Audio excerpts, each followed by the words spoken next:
Assalamualaikum Mbak. Saya Mbak bukan Mas sebetulnya. Nama saya Lauren Lee.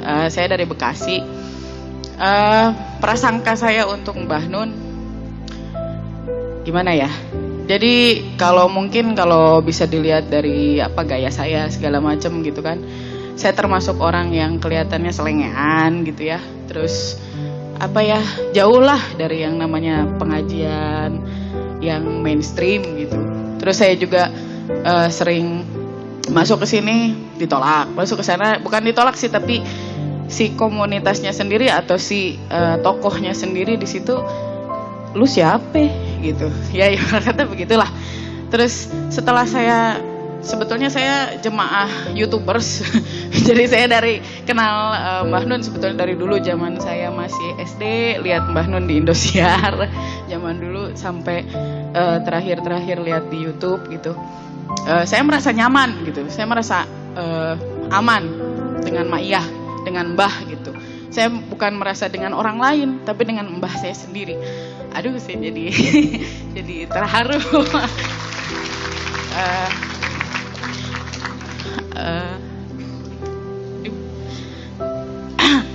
Saya sendiri ini personal saya ke Mbah. Saya nggak punya seorang kakek.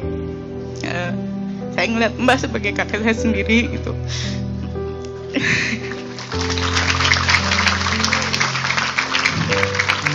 Mungkin di sini juga teman-teman kayak tadi Mas Budi gitu ya. Wah, anjing ini tempat gua gitu. Ya sama gitu. Saya juga ngerasa kayak gitu. Bukan cuma Mbah, tapi juga teman-teman semua di sini, saudara-saudara semua di sini. Jadi keluarga baru buat saya gitu. Bikin saya nggak kesepian lagi gitu Mbah. Ini cuma itu aja atau boleh pertanyaan, Mbah? Boleh pertanyaan? Ya, soal prasangka juga, Mbah. Saya kan kebetulan berkecimpung di dunia hewan gitu. Yang paling deket perasuan atau perasuan. Jadi saya kebetulan juga ini sama sahabat-sahabat saya di sini ada. Jadi kami ada yang rescue anjing di jalan, kucing di jalan gitu ya. Terus ya. Terus memang dari kecil ini saya boleh cerita ya sedikit, mohon maaf. Jadi dari kecil saya kan kesepian, ceritanya suka dibully segala macam. Saya punya sahabat lah gitu ya, sahabat kecil. Ya seekor anjing lah gitu sama kucing gitu kan. Terus orang suka berprasangka ke saya, kamu muslim, kenapa kamu piara segala macam gitu-gitu. Nah dari situ saya mikir, kok ya dari ustadz yang saya kenal segala macam selalu bilangnya seperti itu, bahwa itu haram lah, itu najis lah segala macam. Akhirnya saya berprasangka buruk sama Tuhan, saya berprasangka buruk sama Allah. Kok Allah menciptakan sesuatu tapi untuk dihina, untuk di seperti itu kan gitu. Kadang suka ditimpuk lah segala macam. Saya sendiri, tapi saya nggak, di dalam hati saya nggak percaya gitu, karena dulu almarhum kakek saya selalu bilang, kamu itu ingat Allah, Bismillahirrahmanirrahim aja udah. Allah itu adalah Maha Pengasih dan Maha Penyayang. Udah itu aja, jangan mikir yang lain-lain gitu loh. Nah dari situ saya akhirnya kaji ya beberapa lah, karena kebetulan nyambung juga sama tema kemarin, kamu harus berdaulat atas dirimu sendiri. Ya saya cari gitu loh. Kebetulan Ustadz Wijayanto juga saya lihat beberapa videonya di YouTube, ada bukan perkataan hadis di mana bahwa memanfaatkan anjing itu boleh untuk berburu, untuk menjaga segala macam. Nah saya temukan prasangka baru atau sudut pandang baru, di mana sebetulnya kan di situ ceritanya manusia itu akan dihukum atau diberikan konsekuensi, dikurangi pahalanya sebanyak, ada yang bilang 1, ada yang 2 kirot gitu kan. Itu ternyata bukan karena si anjing itu najis, kita dekat-dekat sama barang najis, bukan. Tapi karena memang anjing jika tidak diberikan pekerjaan, maka dia akan stres, dia akan destruktif. itu, karena manusia telah zolim terhadap si anjing itu. Setiap hari dia stres, maka setiap hari manusia itu akan berkurang pahalanya. Itu yang saya dapatkan, gitu. Jadi mohon teman-teman di sini semua, saya yakin sih kalau masyarakat Ma'iyah pasti pada prasangka baik terhadap semua alam ya. Kan Islam itu rahmatan lil alamin, betul? Ya. Itu. Jadi mohon maaf ini saya kepanjangan jadi curhat. Menurut Simbah bagaimana itu atas bukan pekerjaan sih tapi aktivitas kami gitu kan, apakah prasangka saya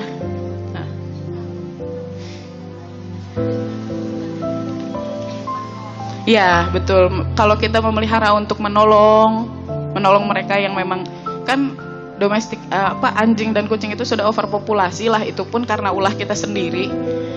Apakah itu dosa gitu loh, apakah itu hal yang tidak boleh dilakukan gitu loh. Itu Mbah, mohon maaf ini saya jadi sedikit melenceng. Terima kasih. Gini, Mbak siapa? Mbak Li. Nanti saya akan berikan kepada pakar anjing, yaitu Ustadz Wijayanto. Ya. Tapi saya mendasarinya gini Mbak, saya nyumbang gini aja. Binatang itu kakakmu. Manusia itu makhluk paling bungsu. Dia punya kakak binatang, kakak yang lebih atas lagi tumbuh-tumbuhan. Kakaknya lagi ada air, ada udara, kakaknya lagi ada jin, kakaknya lagi ada malaikat dan seterusnya. Mereka semua adalah makhluk Allah. Bahkan Anda tahu kisah-kisah yang indah yang menyangkut anjing itu begitu radikal membuat seorang pelacur dimasukkan surga karena dia memberi minuman kepada anjing yang haus. Jadi barang siapa ingin masuk surga gampang. Ya, cari. Kalau perempuan lebih gampang, jadilah pelacur. Terus temenmu suruh bawa anjing gitu. Dan jangan kasih minum 2 hari. Terus kamu siapkan minumnya, terus kasih anjing itu langsung masuk surga itu. Kalau mau cara berpikir Indonesia modern kayak gitu itu. Tapi saya kira cukup bahwa saya mengatakan itu kakakmu. Bahwa ada prosedur terhadap setiap hal. Itu kan memang ya, misalnya Anda bikin daging supaya apa namanya itu Mas, diapain tuh supaya lunak itu, di presto, itu kan soal prosedur, bukan ini diskriminasi, tela kok nggak di presto kalau anjing di presto, ya jangan gitu dong ya, agak anu sedikit lah, agak proporsional lah berpikirnya. Jadi bahwa kalau Anda misalnya kena liur anjing kemudian digosok dengan pasir atau debu 7 kali, itu soal prosedur biasa. Itu soal prosedur, tidak ada masalah. Memang begitu. Pasti ada jawaban medisnya, pasti ada jawaban higienisnya gitu. Ya. Tapi tetap, apakah kalau sesuatu diharamkan Anda membenci? Kan sekarang ini gitu. Begitu diharamkan dibenci. Lah kenapa Anda tidak benci Masjidil Haram? Jelas al-masjid al-haram. Kok enggak Anda benci itu loh. Terus haram sesuatu atau orang yang diharamkan namanya mahram. Misalnya Mbak I tidak boleh nikah sama kakaknya. Apakah Mbak I lantas benci kepada kakaknya? Anda tidak boleh makan babi. Kenapa Anda lantas benci babi? Babi salah apa? Kan gitu. Jadi kita ini sering bocor psikologis gitu loh. Ya. Loh gimana wong ini urusan proporsi makhluk kok melebar-lebar sampai benci gitu loh. Kenapa? Loh, yang mana yang Allah benci, yang mana? Yang dibenci Allah hanya kelakuan manusia yang membuat Allah cemburu, cuman itu dok. Benci itu namanya makruh, sesuatu yang tidak disukai Allah, dibenci oleh itu. Nah, kalau anjing, babi, ini semua jamaahnya tahu babi itu tidak haram. Kalau dimakan baru haram. Kalau kamu cuma jalan-jalan nama babi ya tidak masalah. Begitu. Dan kenapa pakai benci-benci segala? Harus kita sayangi dia, apalagi memelihara anjing untuk menolong dia, menyelamatkan dia, yang efeknya adalah menyelamatkan manusia juga, betul enggak? Kan begitu. Tidak apa-apa, wong di desa saya aja, ya. Bahwa orang lain terlanjur bocor tadi itu enggak masalah. Ya, sampean sudah tenang aja, makanya saya bilang berdaulatlah dengan dirimu, berani. Saya ini melakukan yang tidak seperti siapapun selama hidup. Dan saya difitnah, dibenci 65 tahun terus-menerus sampai hari ini. Dan saya tidak ada masalah. Semakin kita dibenci, semakin kita punya peluang untuk mendoakan agar Allah memaafkan orang yang kita benci. Gitu. Memang harus tangguh mentalnya, harus tangguh gitu kan. Jadi tidak apa-apa, bismillah. Nanti secara hukum Ustadz Nur Somad sama Mas Wijayanto sebagai pakar anjing akan dan babi. Nah, insya Allah akan menjelaskan gitu ya Mbak ya. Jadi pokoknya kakakmu itu, pohon tuh kakakmu, air kakakmu, angin kakakmu, kakak loh, bersaudara loh. Allah loh yang bikin berurutan loh ya. Visitati ayamin aja kita juga berprasangka. Kita pikir Allah bikin alam ini 6 hari terus berlangsung. Saya berprasangka lain. Allah itu membuat semuanya itu dalam 6 hari. Sekarang ini hari keempat. Sekarang ini. Kok tahu Cak? Nggak tahu, saya cuma berprasangka. Kamu nggak bisa membuktikan iya atau tidak. Kamu nggak bisa bilang iya atau tidak. Yang penting itu membuat saya menjadi lebih luas kepadamu. Saya menjadi ruang Mas di dunia ini. Tugas saya menjadi ruang, tidak menjadi perabot. Kalau perabot kan nyalek, cari kursi. Saya ruang, kan gitu. Saya selalu menjadi ruang. Dan halal haram itu kan sebenarnya soal habitat kok, soal prosedur bahwa air jangan dicampur sama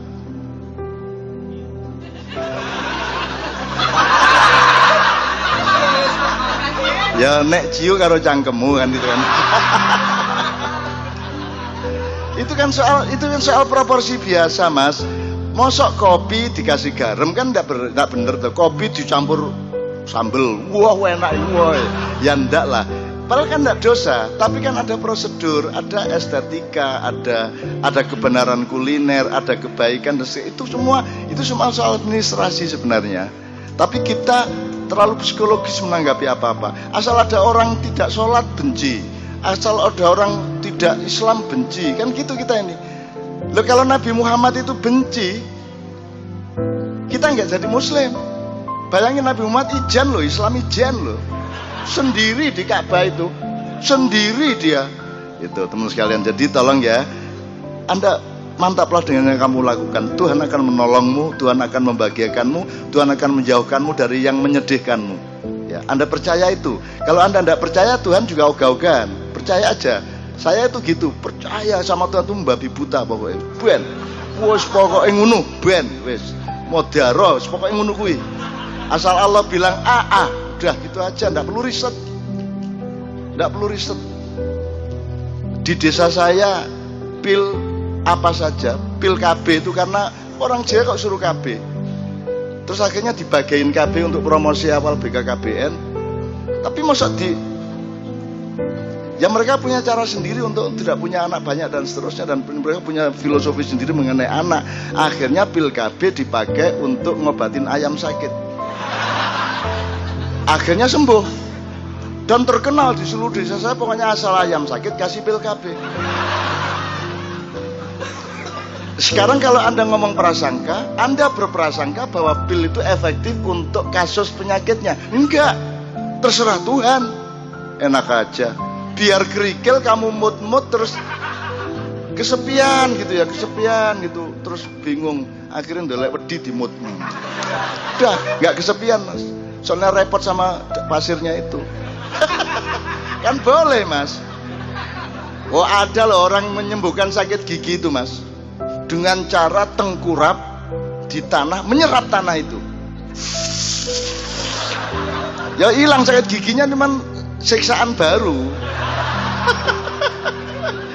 Jadi hidup itu jangan repot-repot amat. Begitu banyak jalan keluar, begitu banyak ruang untuk bahagia, begitu banyak ruang untuk kuat, begitu banyak ruang untuk yakin dan berdaulat atas diri Anda sendiri.